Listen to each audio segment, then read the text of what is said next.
Como ya anunciamos la pasada semana, hoy vamos a penetrar de nuevo en ese mundo tan enigmático y tan difícil de estudiar como son los ovnis. Pero como ya estuvimos hablando en 2 ocasiones sobre este tema, y de una forma bastante general, hoy nos vamos a referir a las apariciones de estos misteriosos objetos sobre el cielo español. El 2 de octubre de 1936, podíamos decir que fue la fecha del bautismo de la ufología española.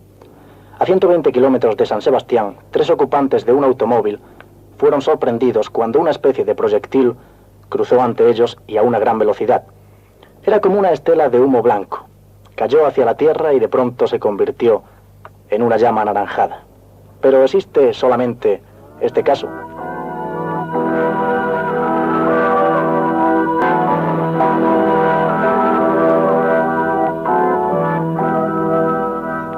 La prensa de Madrid y algunas otras de España publicó el día 8 de febrero de 1966 la noticia siguiente enviada a los periódicos por la agencia Cifra.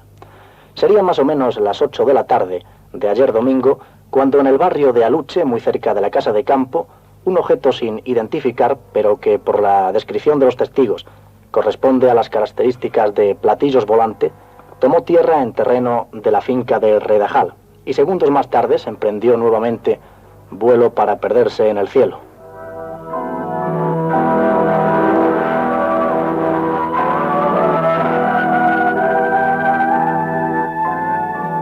Pero no solamente nos tenemos que fiar en este aterrizaje de las declaraciones de los testigos que observaron el fenómeno desde diversos puntos, sino que como vestigio de la presencia del objeto quedó una superficie del suelo totalmente carbonizada.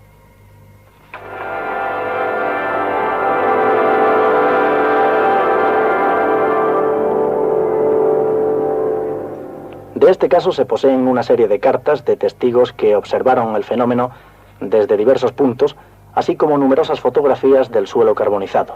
Un testigo, José Luis Jordán, el cual sufrió un fuerte shock anímico, empezó a interesarse por una cuestión que hasta entonces le había sido indiferente: el problema de la existencia de lo que se ha conocido en llamar objetos no identificados, o más vulgarmente llamados platillos volantes.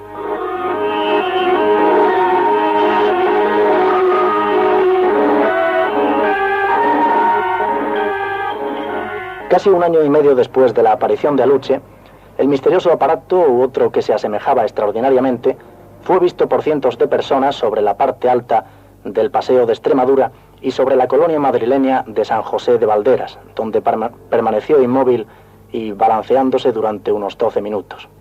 Esta observación se produjo el día 1 de junio de 1967, exactamente a las 8:20 de la tarde.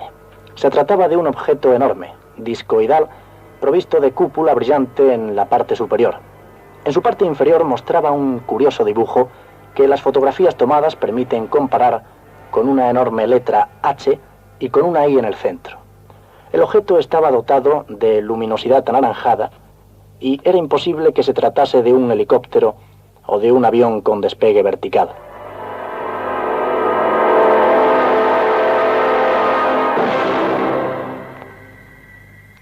Después de exhibirse ante los madrileños que tranquilamente tomaban el sol en aquel apacible atardecer junto a los pinares de San José de Valderas, partió hacia la casa de campo para efectuar un breve aterrizaje en un descampado de la colonia de Santa Mónica. El objeto fue fotografiado al menos por 2 personas. Una de ellas se puso en contacto con Antonio San Antonio, un redactor gráfico de informaciones. A este redactor le fueron entregadas no personalmente por el fotógrafo, sino a través de un laboratorio fotográfico, un total de 5 negativos, los cuales aparecieron en la prensa.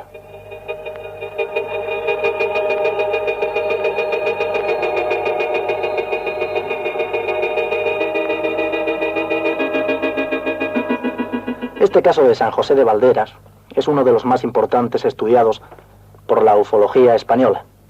Los famosos ufólogos españoles Antonio Rivera y Rafael Farriols son sin duda los hombres que han traído pues su trabajo más acerca a los casos ovnis en España. Como confirman sus editores, este es el caso más documentado del mundo.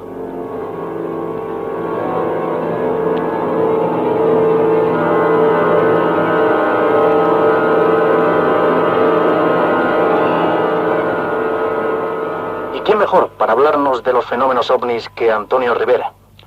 Uno de los mayores ufólogos de España. Un hombre que ha dedicado parte de su vida a la investigación submarina y a la investigación de los fenómenos ovnis en nuestro país. Buenas tardes y bienvenido a nuestro programa. Buenas tardes. Buenas tardes. En primer lugar, quisiésemos que nos hablase de usted. ¿Cuándo empezó a investigar y a escribir sobre todos estos fenómenos? ¿Hubo algún incidente en su vida pues que le condujera a ello? Bien, yo creo que es una cosa innata, mi curiosidad por todo lo insólito. Precisamente a este respecto, recuerdo que a los 14 años compilé un álbum donde guardaba ya recortes de prensa sobre hechos raros. Este álbum, que todavía conservo como un preciado tesoro, tenía recortes sobre el monstruo del lago Ness, que entonces empezaba a colear, los galeones de Vigo, en fin, los primeros artículos sobre astronáutica, que entonces era una cosa de locos, que nadie creía en ella. Sí. O sea que esto ya se remonta a mi temprana juventud. O sea, a la infancia, ¿no? Casi la infancia, sí. No, sin casi, vaya. Sí. Porque a los 10 años ahora recuerdo que escribí una novelita titulada Un viaje al planeta Marte. Un viaje al planeta Marte. Sí, que todavía conservo. Soy un hombre muy conservador. Sí. ¿Que no llegó a editarse, o sí? No, que va, además era ineditable, es decir, era un verdadero engendro infantil, completamente absurdo, pero en fin, eso demuestra mi O sea, que de por joven esas ya cosas. hacía usted sus pinitos sobre estos temas, ¿no? Exactamente. Ajá. Bien, mire, mucha gente se pregunta, pues, ¿qué son los ovnis? ¿De dónde proceden? ¿Se les puede ya dar una nueva terminología? Es Bueno, decir, sí. ¿se puede cambiar estas siglas de objetos volantes no identificados por una palabra más concreta? Da la casualidad que esa pregunta que se hacen muchas personas también me la hago yo. O sea que, en fin, lo que yo estoy tratando de responderla desde hace 25 años. He llegado a una conclusión, que es la que le voy a dar ahora, Sí. y es, en fin, en todo este asunto hay muy pocas cosas seguras, pero una sí que es completamente segura y que es la base de la que debemos partir, la de que el fenómeno existe. Es decir, el fenómeno ovni es una realidad. Sea lo que sea el fenómeno ovni, sea lo que sea lo que haya detrás del fenómeno ovni, el fenómeno ovni en sí, como tal, está ahí, existe, ¿no? Es innegable. Es decir, una evidencia que no puede ninguna persona medianamente informada puede negar, puede rechazar, está, porque, como le digo, está ahí. ¿Desde cuándo nos visitan estas naves, Antonio? Bueno, yo creo que estas naves, claro, ahí ahora Estas están naves, ahí. y digo naves porque precisamente... No, pero sí me parece muy bien, claro. Permítame Lo que pasa le es dé el título de nave. a veces los investigadores somos un poco timoratos, un poco conservadores y no nos atrevemos a decir lo que en el fondo todos pensamos, porque sí, yo creo que en el fondo son naves, desde luego, no hay duda. Ajá. Pues esto se remonta para mí a un pasado muy remoto, en fin, hay autores como que tú conoces, que son Eric von Däniken, por Sí, ejemplo, sí. y otros, que estudian el aporte extraterrestre en los primeros tiempos de la humanidad, en la protohistoria e incluso en la prehistoria. Pero yo, en fin, yo me ciño más a la época moderna, a la época contemporánea, y por fijar una fecha, que claro nos interesa, pues, para estudiar, tener unas referencias cronológicas, pues podemos fijar eso en el año 1947 y en la famosa observación de Kenneth Arnold en los Estados Unidos, Ujú. que es la que bautizó el fenómeno con ese nombre vulgar y desdichado de platillo volante. ¿Y cree usted que si este fenómeno no lo hubiese bautizado con este nombre, la ciencia se hubiese preocupado un poco más por este fenómeno de los ovnis? Sí, es muy posible porque este nombre, repito, fue muy desdichado e hizo que los sabios se inhibiesen del problema. O sea, que la terminología platillo volante fue desde el principio, desde ese año, un obstáculo para hacer una investigación seria, ¿no? Sí, yo creo que sí, porque le confirió una especie de aura sensacionalista a todo el fenómeno. Ujú. Y claro, pues los sabios son una gente, en primer lugar, muy conservadores. En segundo lugar, también son gente muy precavida que siempre temen meterse en terrenos resbaladizos y que desconocen. Y claro, en ese caso, ante esta cosa tan sensacionalista como el platillo volante, pues prefirieron no meterse. No meterse. Muchas veces hemos oído hablar en los casos ovnis y hemos leído en sus libros una palabra técnica, la ortotenia. ¿Qué es la ortotenia? ¿En qué consiste la ortotenia? Bueno, la ortotenia fue descubierta por mi querido amigo y mi entrañable amigo Aimé Michel, uno de los mayores investigadores Ujú. del mundo, del fenómeno ovni, cuando tuvo lugar la famosa oleada francesa del año 1954, de agosto a octubre del 54, Aimé Michel se encontró sobre trabajo con montañas de recortes de periódico, Sí. Con observaciones OVNI. Y hombre metódico, cartesiano, francés, trató de meter un poco de orden en todo aquello y se le ocurrió llevar las observaciones a un mapa de Francia mediante agujas de colores, y de ese modo pues descubrió, mejor dicho, por indicación de su amigo Jean Cocteau, el escritor, que varias observaciones se disponían sobre líneas rectas en un mapa, pero claro, no rectas en la realidad, porque la Tierra es esférica. Sí, sí. Es decir, lo que se llaman líneas de máxima curvatura terrestre, círculos de arco máximo. Bien. Y claro, eso es la ortotecnia, son diversas observaciones de un periodo más o menos aproximado, Sí. dispuestas sobre un mapa en el que dan una línea recta. Sobre una línea recta. Bien. Pues la gente de Yecla está esperando ya que profundicemos un poco el tema. ¿Nos puede resumir este caso tan sensacional como es el caso Humo? Bueno, el caso Humo es una cosa que yo considero un poco marginal dentro de la problemática OVNI en general. Es algo que estamos estudiando desde hace unos 12 años y no hemos llegado todavía al final, es decir, a una conclusión segura. Pero el caso Humo, igual que el problema OVNI, está ahí, también es innegable, no se puede rechazar. Nos guste o no nos guste, lo tenemos ahí. Es, en síntesis, consiste en una serie de mensajes, no más que mensajes, yo prefiero decir informes mecanografiados, Sí. que como una veintena de personas en España, centradas principalmente en Madrid, han ido recibiendo por correo durante estos últimos años. Sí, sí. Estos informes se distinguen por su elevado nivel científico, la mayoría de ellos, aunque los hay que no, hay que son más pedestres, y desde luego son desconcertantes porque no son de tipo mesiánico. Es decir, la mayoría de mensajes Sí. de supuesto extraterrestre que se han ido recibiendo, desde el famoso Adamski a Eugenio Siragusa, pasando por el IPRI del Perú, tienen un tono mesiánico, un tono redentorista, un tono evangélico. Pues estos informes de Humo, nada de eso. Son simplemente informes científicos sobre diversos temas, porque olvidaba decir que los que reciben estos informes solían, antes del informe, recibir una llamada telefónica en la que se les invitaba a pedir un informe sobre un tema cualquiera determinado que a ellos les interesara. Sí. Y así pues es como se ha ido recompilando esa ingente cantidad de informes realmente desconcertantes. Hemos tratado en nuestro programa el caso de el OVNI de San José de Valderas. Este caso podríamos meterlo dentro del caso Humo. Sí, aunque cuando escribimos el libro En Caso Perfecto, Sí. que precisamente últimamente ha sido muy controvertido, ha habido incluso críticas a la... Sí, leímos no sé, en Gaceta, puede ser en Gaceta, en un periódico sobre unas fotos de este las caso. fotos del caso de San José de Valderas, Ajá. sí. Estas fotos creo que las hizo una persona que las dio a Antonio de San Antonio, ¿no? Un Exactamente, periodista. sí. Bueno, en realidad hubo dos fotógrafos. Dos fotógrafos. Dos Exacto, fotógrafos. dos personas, sí. Dos personas que hicieron fotos del objeto.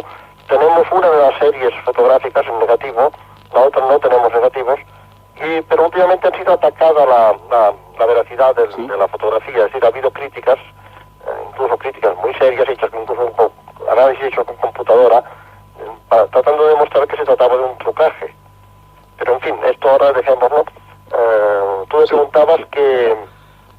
Pues sí, que si tenía algo que ver el fenómeno de San José de Valderas con el caso Humo. Sí, yo iba a decir que cuando escribimos el libro Un Caso Perfecto, mi amigo Rafael Farriol Alcío, procuramos deliberadamente dejar fuera cualquier alusión a Humo, ciñéndonos únicamente a la exposición de un caso muy documentado.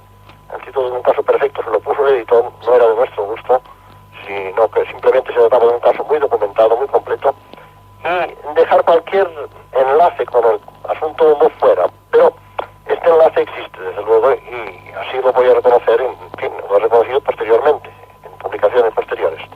Porque el aparato visto por docenas de personas y fotografiado llevaba en la panza el famoso signo H con exactamente, el centro, una ¿no? especie de H. También lo hemos mencionado en el programa, sí. Sí, como una H gigantesca con una barra central, que es el mismo que aparece estampillado al pie de los informes Humo. Eso es. Claro, esto crea un vínculo indisoluble entre las dos cosas. Ajá. ¿Cuál es para ti, a tu forma de ver, el caso más importante de España? Hombre, Hombre, dicho así es un poco difícil. Todos son importantes, ¿no? Pero el más, no sé, el más documentado, sin duda, será el de San José de Valderas, ¿no es así? Sí, pero también es el más discutido, cuidado. El más discutido. Sí, entonces quizá más vale que nos quedemos con un caso más aséptico, sí, con un caso menos discutido. En ese caso yo podría decirte más bien dos o tres.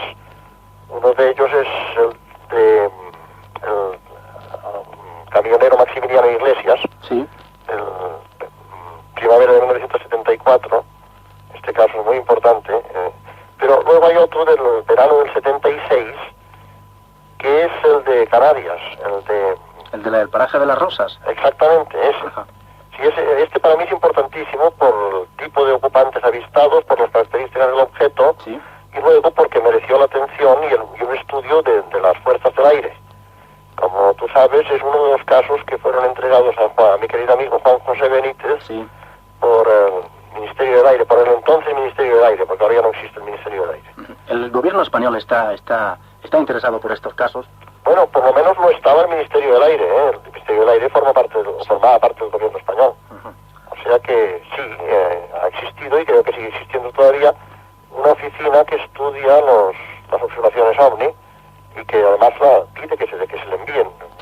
Últimamente en el boletín oficial de la provincia de Barcelona sí, se publicó una nota de las autoridades del aire pidiendo que cualquier persona que hubiera observado un OVNI pues comunicara su observación a la delegación de este ministerio. sí. Avenida García Morato, no recuerdo qué número. Sabemos que has escrito numerosos libros hablando de la fenomenología ovni. Es el caso de Proceso a los ovnis, el gran enigma de los platillos volantes, un caso perfecto, con Rafael Farriols, así como numerosas traducciones de ufólogos extranjeros como Jack Vale y Kaiser, Faber Kaiser. Bueno, Kaiser, cuidado, que no es extranjero, Kaiser. Faber Kaiser es barcelonés como yo. ¿Es barcelonés? Sí, a pesar de llamarse Faber Kaiser, es barcelonés como yo, e incluso habla correctísimamente el catalán, cuidado. Vaya, por Dios, pues hemos metido un poco. Es nacido en Barcelona de padres alemanes. Sí. Y eso crea, pues, una confusión. Vaya. Sí. Pues esperemos que nos perdone Faber Kaiser. No, ya lo creo que sí. Si nos oye alguna vez, Es una gran persona. ¿Tienes algún proyecto inmediato sobre este tema? Sí, en realidad estoy ahora... he entregado a mi editor ya un libro titulado 30 años de ovnis, que es 30 años de ovnis, la historia de estos últimos 30 años, que son tan importantes para el fenómeno. Y tengo en proyecto una obra donde voy a poner los casos que me han impresionado más a mí personalmente. No serán muchos, una docena, pero expuestos en profundidad, es decir, con mucho detalle y aportando datos inéditos en algunos de ellos. Ajá. Casos de todo el mundo, no solamente españoles, serán casos mundiales. Sí. Antonio Rivera, muchas gracias por haber estado en nuestro programa estos minutos. No faltaba más. Y te pediríamos que cuando alguna vez pues pasases por Yecla, te pases por aquí, Hombre, en los estudios de Radio Juventud, para que nos cuentes tus nuevas aventuras sobre este tema de los ovnis. Lo haré con mucho gusto. O también tus experiencias como gran conocedor del mundo submarino. Sí, muchas gracias, Antonio Rivera. No falta, pero si me permite, para esto tengo que dar... Y por favor, si quieres decirle algo a los interesados sobre este tema. Te tenía que dar una triste noticia, que se han terminado mis inversiones. Por razones de salud, los médicos me han prohibido ya terminantemente que siga buceando. Vaya, pues esto para mí, claro, es muy, muy grave. Que el mundo submarino español va a perder... Sí. En cuanto a inversión, es una de las figuras más importantes de... Bueno, pero es que yo voy a perder el mundo submarino, que para mí es más grave, ¿no? Pero por supuesto, seguirás haciendo traducciones de este apasionante mundo, ¿no? Desde luego, seguiré buceando mentalmente. Muchas gracias, Antonio, por haber estado en nuestro programa. Gracias.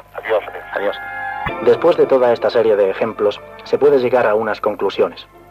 Los ovnis existen, no ya como fenómenos ópticos, meteorológicos, etcétera, sino como máquinas, como aparatos generalmente de aspecto y consistencia metálica. Nadie, a excepción de los que carecen de información o de los cargados de mala fe, pueden ya poner en duda su existencia. Nadie, por tanto, tiene por qué dudar de los testimonios que, en este sentido, aportan los testigos del paso o aterrizaje de los ovnis. No sirve tampoco, en este caso, de la argumentación de aquellos que no creen porque no los han visto personalmente. A muchas de estas personas, por ejemplo, no se les ocurre dudar de la existencia del átomo, a pesar de que jamás lo pudieron ver.